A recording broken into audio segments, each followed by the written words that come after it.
Greetings, Benjamin J. from Ben's Trains with another in the series. Well, to follow up on those motors that arrived, this is the fourth one out of the sixth that is up and running. Now, this had 4 wires coming out of the E-unit. E-units only have 3 wires coming out of them. So the coil is dead. I already tested it.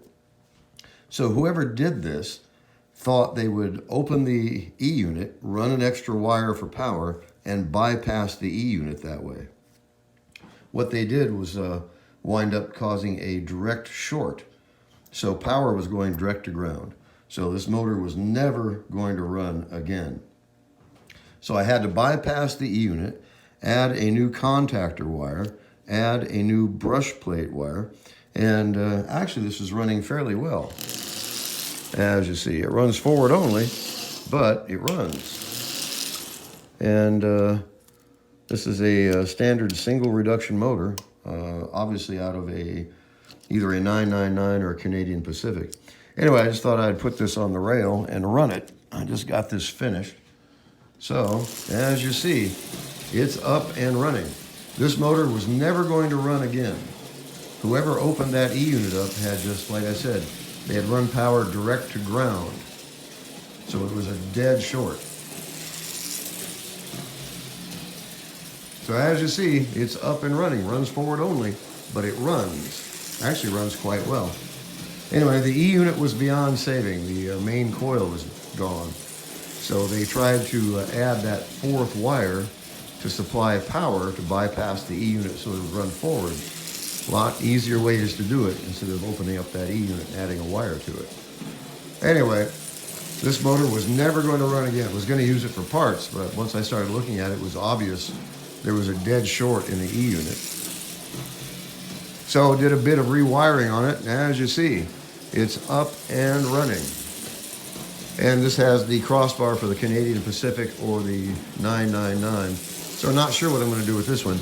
Anyway, this is 4 out of the 6. Now the other 2 are diesel motors and they're both missing parts. So not sure what I'm going to do with them.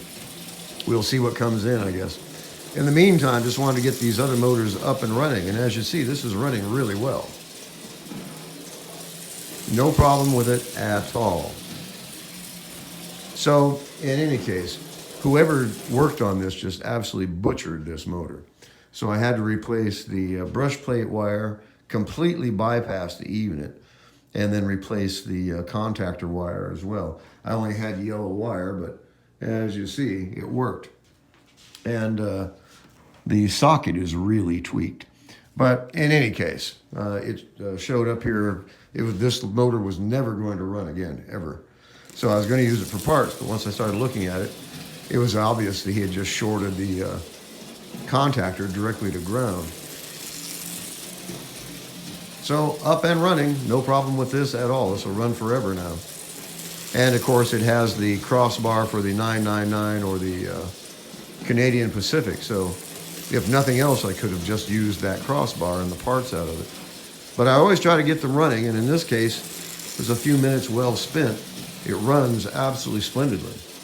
And that E-unit was just, it was butchered. That's the only word you can use to describe it. It was absolutely butchered.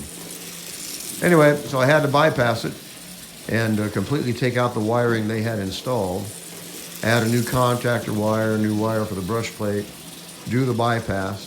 But as you see, it is up and running. So I can drop this into a shell. I have another running motor. So I just wanted to do a quick follow-up. As always, if you have any questions, feel free to drop me an email, benstrains@gmail.com. And as always, thank you for watching.